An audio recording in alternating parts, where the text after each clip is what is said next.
पिछले पार्ट में हमने देखा था कि जंगल को चीरते हुए एक क्वाड्सिट मंटिस वहाँ लाइट और उन बच्चों के ग्रुप के सामने आ चुका था। बच्चों को अपनी आंखों पर यकीन ही नहीं होता, क्योंकि ये वही क्वाड्सिट मंटिस थी जिसे 10 साल पहले खत्म कर दिया गया था। तभी एक बच्चा अपनी छोटी बहन मिया से कहता है कि वो उस पर कोई जादू करे ताकि वो थोड़ी देर के लिए डिस्ट्रैक्ट हो जाए, ताकि सब मिलकर भाग सके। लेकिन तभी लाइट उनसे कहता है कि अगर तुम लोग भागने का सोच रहे हो तो क्या हम लोग खुद उस मेंटिस का शिकार कर लें। इधर गोल्ड निमुमू से कहता है कि शर्त लगा लो, उस कीड़े में काफी दम होगा। जिस पर निमुमू बताती है कि ये करीब लेवल 500 का मेंटिस लग रहा है, तो इसका रिवॉर्ड भी काफी अच्छा होगा। इधर उन बच्चों का लीडर उनकी बातों से हैरान हो जाता है और कहता है कि क्या तुम लोग पागल हो? मतलब कि ये तुम क्या कह रहे हो? इससे लड़ना यानी मौत को दावत देने जैसा है। हमें जल्दी टाउन लौटकर गिल्ड को बताना चाहिए। लेकिन लाइट बस मुस्कुराकर कहता है, चिंता मत करो, हम लोगों को कुछ भी नहीं होगा। इतने में वो मेंटिस उन पर झपट पड़ती है और लाइट कहता है, ठीक है, अब इस कीड़े को कुचलने का वक्त आ गया है। फिर गोल्ड सबसे पहले आगे बढ़ता है और अपनी तलवार से उस मंटिस पर वार करता है। फिर दोनों में जबरदस्त लड़ाई चलती है। थोड़ी देर बाद गोल्ड पीछे हटते हुए कहता है कि कमाल है, इस कीड़े ने मेरे सारे वार झेल लिए बिना किसी खरोंच के। लगता है कि इसकी सिकल्स काफी मजबूत हैं। नमुमू मजाक उड़ाते हुए कहती है कि बस तुम इतने में ही हार मान लिया, रहने दो, तुमसे न हो पाएगा। फिर लाइट अपने गाचा पावर का इस्तेमाल करके एक मैजिक कार्ड निकालता है और उस पर फायर एरो छोड़ता है। लेकिन वो मेंटिस अपनी सिकल्स से उस एरो को रोककर वापस उनकी तरफ फेंक देती है। इस सीन को देखकर बच्चा लीडर मिया से कहता है कि वो कोई स्पेल डालकर उनको मदद करे। लेकिन मिया तो बस हैरान होकर लाइट को देख रही होती है और अचानक पलटकर चिल्लाती है कि भैया, क्या आपने देखा कि उसने बिना कोई स्पेल बोले कॉम्बैट क्लास स्पेल कास्ट किया है? ये तो इंसानों के लिए नामुमकिन है। आप लोग ये देखकर हैरान क्यों नहीं हो रहे? बाकी बच्चे जो थे उन्हें मैजिक का इतना नॉलेज नहीं था, इसलिए उन्हें ये बात समझ नहीं आती। वो बस कहते हैं कि हमें तुम्हारी बात समझ तो नहीं आई, लेकिन अगर तुम उनकी मदद नहीं करोगी तो हम सब मारे जाएंगे। इधर गोल्ड हंसकर कहता है, रिलैक्स गाइस, बस देखो और सीखो। मैं तुम सबको सिखाऊंगा कि बैटलफील्ड पर कैसे हथियार इस्तेमाल करते हैं। वो बच्चों के लीडर से कहता है कि ढाल से बचना और तलवार से वार करना गलत नहीं है, लेकिन ये सबसे बेहतर तरीका भी नहीं। फिर वो बच्चों को पहला सबक देता है और जैसे ही मेंटिस उस पर हमला करती है, गोल्ड बिल्कुल सही समय पर अपनी ढाल आगे रख देता है। टक्कर इतनी जबरदस्त होती है कि मेंटिस की एक सिकल पूरी तरह टूट जाती है और मेंटिस दर्द से चिल्ला उठता है। इधर बच्चे हैरान होकर देखते रह जाते हैं। गोल्ड कहता है, देखा, सही टाइम पर किया गया काउंटर तुम्हारी ढाल को हथियार बना देता है। फिर वो दूसरा सबक देता है, जब दुश्मन ऊपर की ओर झुका हो तभी तलवार से वार करो। इतना कहते ही वो मेंटिस की एक टांग काट देता है और कहता है, लड़ाई जीतने के लिए सिर्फ पावर नहीं बल्कि स्किल और क्रिएटिविटी चाहिए। इधर एक बच्चा जिसका नाम गिमरा होता है, वो अब समझ जाता है कि गोल्ड सिर्फ दिखावा करने वाला नहीं बल्कि वाकई में बेहद ताकतवर नाइट है। अब लाइट की बारी आती है और वो फिर से फायर एरो कार्ड निकालता है और उस मेंटिस पर छोड़ता है। लेकिन इस बार जब मेंटिस उसे अपनी सिकल से रोकता है तो वो फायर एरो हवा में दिशा बदलकर उसके पीछे से जाकर लगते हैं। लाइट कहता है, इस बार मैंने तीरों पर पूरा कंट्रोल कर रखा है, अब ये उन्हें रोक नहीं सकता। फिर तीर अलग अलग दिशाओं से आकर मेंटिस को लगने लगते हैं। इधर मिया ये देखकर हैरान रह जाती है और कहती है कि एक साथ 30 तीरों को कंट्रोल करना ये तो किसी इंसान के लिए असंभव है। फिर लाइट असेंबल और इंसिनरेट मैजिक का यूज करके मेंटिस की एक और टांग उड़ा देता है। वो कहता है, अब इसे खत्म करने का वक्त आ गया। अब इस मेंटिस को भी पता चल चुका था कि वो यहाँ जीत नहीं सकता, इसलिए वो दहाड़ मारकर यहाँ से भागने लगती है। लाइट कहता है, अरे ये तो मेरी सोच से ज्यादा समझदार निकली। फिर वो एक कार्ड यूज करता है और उस मेंटिस के आगे एक फायरवॉल बना देता है, जिससे मेंटिस का भागने का रास्ता बंद हो जाता है। ये देखकर तो मिया के होश ही उड़ जाते हैं। वो कहने लगती है, अब ये बिना मंत्र बोले टैक्टिकल क्लास स्पेल कास्ट कर रहा है, ये तो एल्व्स के लिए भी मुश्किल है। बच्चे अब मेंटिस को भूलकर मिया को देखने लगते हैं, क्योंकि उन्होंने उसे इतना पागल कभी नहीं देखा था। इधर अब जब कोई रास्ता नहीं बचा तो मेंटिस उड़ने की कोशिश करती है और भागने लगती है। लेकिन तभी लाइट नमुमू को ऑर्डर देता है, जिसे सुन नमुमू एक ऊंची छलांग लगाती है और अपनी डैगर से उस मेंटिस को टुकड़ों में काट देती है। जैसे ही वो नीचे उतरती है, गोल्ड डांट कर कहता है, अरे तूने सारे काम के पार्ट्स तो खराब कर दिए,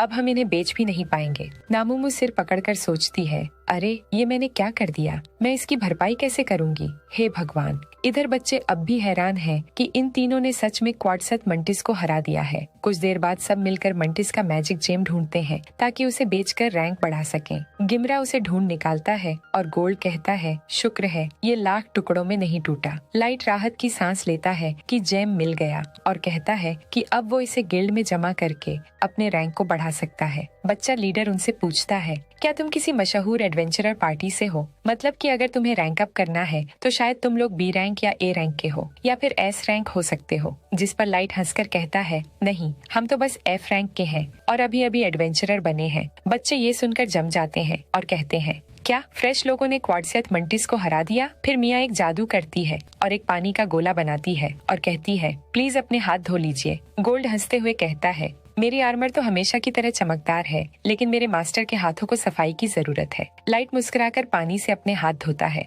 और सबको भी ऐसा करने को कहता है। गिमरा सबसे पहले कूदकर हाथ धोने लगता है, जबकि लीडर उसकी हरकतों से परेशान होता है। लाइट मिया का शुक्रिया अदा करता है कि उसने कीमती माना खर्च करके उन्हें पानी दिया, तो लीडर कहता है, आपने हमारी जान बचाई है, ये तो हमारा फर्ज था। फिर सब उनका शुक्रिया अदा करते हैं और लीडर कहता है कि वो यहीं कैंप लगाएंगे और लाइट को भी साथ रुकने को कहता है। लाइट मना करता है और कहता है, हम तुम्हारा बोझ नहीं बनना चाहते। लेकिन लीडर कहता है, सूरज डूबने वाला है, रात में घूमना खतरनाक है और मेरी बहन तो बस आपसे मैजिक पर बात करने के लिए बेताब है। लाइट मुस्कुराता है और रुकने के लिए मान जाता है। डिनर के वक्त लाइट बताता है कि उसके माता पिता दोनों ही मेजिस थे। मिया कहती है, ओह, तभी तो आप इतने अच्छे मैजिशियन हैं। लाइट मुस्कुराकर कहता है, तुम भी बुरी नहीं हो, मतलब कि तुम भी काफी अच्छा जादू कर लेती हो। मिया शर्माते हुए कहती है, मैं तो बिना स्पेल बोले मैजिक भी नहीं कर सकती और आपकी तरह टैक्टिकल क्लास का मैजिक तो दूर की बात है। जिसे सुन उसका भाई कहता है, मुझे ये मैजिक विजिक कुछ समझ नहीं आता।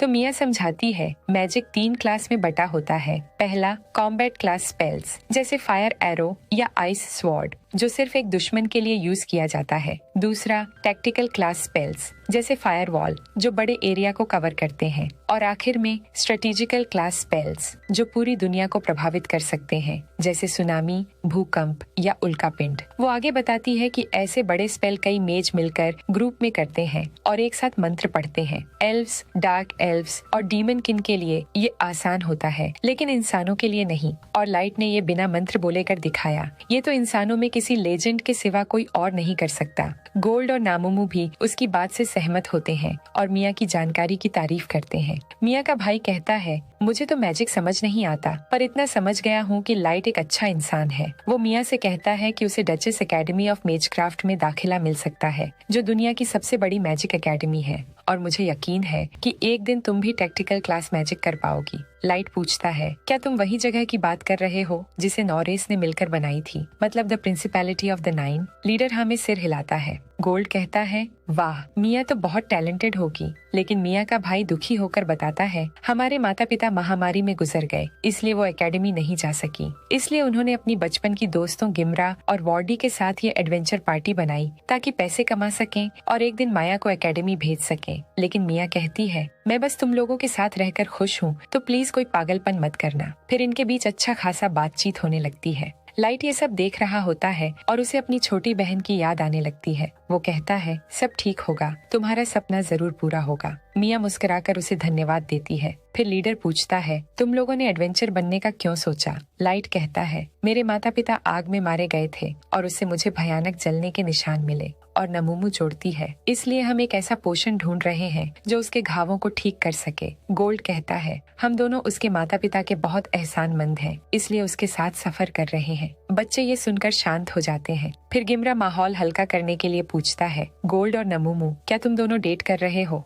नमुमू तुरंत गुस्सा होकर कहती है, नहीं, मेरा दिल सिर्फ मास्टर लाइट के लिए है। फिर दोनों झगड़ने लगते हैं और माहौल फिर से हंसी मजाक में बदल जाता है। दूसरी ओर कीटो कुछ ऑर्क्स को मार रहा होता है, जबकि यानक उनके जेम्स इकट्ठा कर रहा होता है। वो बताता है कि ये सब रिसर्च के लिए जरूरी है, ताकि हर रेसेस की ग्रोथ लिमिट को पार करने का तरीका खोजा जा सके, और इसके लिए उन्हें चाहिए प्राइमरी मटेरियल, यानी इंसान। काइटो कहता है, तो चलो शिकार शुरू किया जाए। इसके बाद हम अगले दिन का सीन देखते हैं, जहाँ लाइट गिल्ड में अपने इकट्ठे किए गए सभी मैजिक जेम्स जमा कराने आता है। रिसेप्शनिस्ट खुश होकर कहती है कि फिर से बड़ी कमाई हुई है। बाकी एडवेंचरर लाइट को पहचान जाते हैं कि वो ही है जिसने क्वाड्साइट मैंटिस को हराया था। अब लाइट को सब ब्लैक मोटली कहने लगे हैं। फिर नमुमू रिसेप्शनिस्ट से कहती है कि हमारे मास्टर को तो एसएक्स रैंक मिलना चाहिए, यानी सुपर एक्स्ट्रा रैंक। इसके बाद वो लोग गिल्ड से निकल आते हैं, लेकिन नमुमू अभी भी गुस्से में होती है। क्योंकि वो रिसेप्शनिस्ट उसकी बात नहीं सुन रही होती, यानी वही बात जिसमें उसने लाइट को SX से प्रमोट करने को बोला होता है।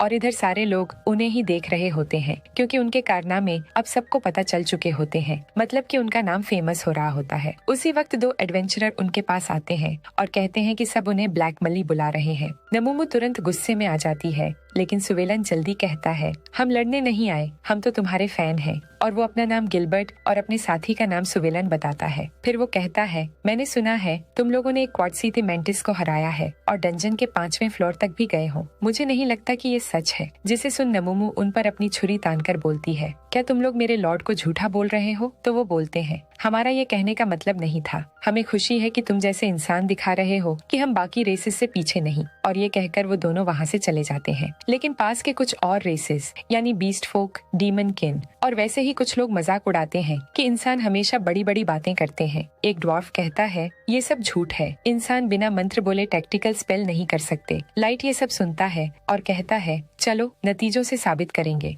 गोल्ड कहता है, सही कहा, अब वक्त है अपनी ताकत दिखाने का। इसके बाद नेक्स्ट सीन में हम देखते हैं कि ये लोग डंजन में उड़कर जा रहे होते हैं। नमूमू बोलती है कि मास्टर, आज हम क्या करने वाले हैं? तो लाइट कहता है कि आज हम 5वें फ्लोर से आगे बढ़ना शुरू करेंगे। तभी वो नीचे उन्हीं बच्चों की पार्टी को देखते हैं। लाइट उनसे मिलता है और बच्चे भी उससे मिलकर कहते हैं कि काफी वक्त हो गया आपसे मिले हुए। तभी लीडर बच्चा अपनी बहन को आगे लाता है और बोलता है कि जो तुमने इनको देने के लिए रखा है वो इनको दे दो। फिर मिया उसे एक छोटा सा गिफ्ट देती है। वो बताती है कि उसकी दादी ने उसे बनाना सिखाया था। ये एक ऑइंटमेंट यानी मरहम है जो जलन को कम करता है। लाइट खुश होकर कहता है, धन्यवाद, मैं इसे जरूर इस्तेमाल करूंगा। मिया मुस्कुराती है। लाइट भी उसे कुछ देना चाहता है तो वो अपनी स्किल यूज करके एक SSR विश ब्रेसलेट निकालता है और उसे दे देता है। मिया उसे खुशी से ले लेती है और कहती है, मैं इसे हमेशा संभाल कर रखूंगी। इसके बाद रात में जब ये उड़कर जा रहे होते हैं तो नमूमू कहती है, क्या आपने सच में उसे SSR ब्रेसलेट दे दिया? वो तो चमत्कार करने वाला आइटम है।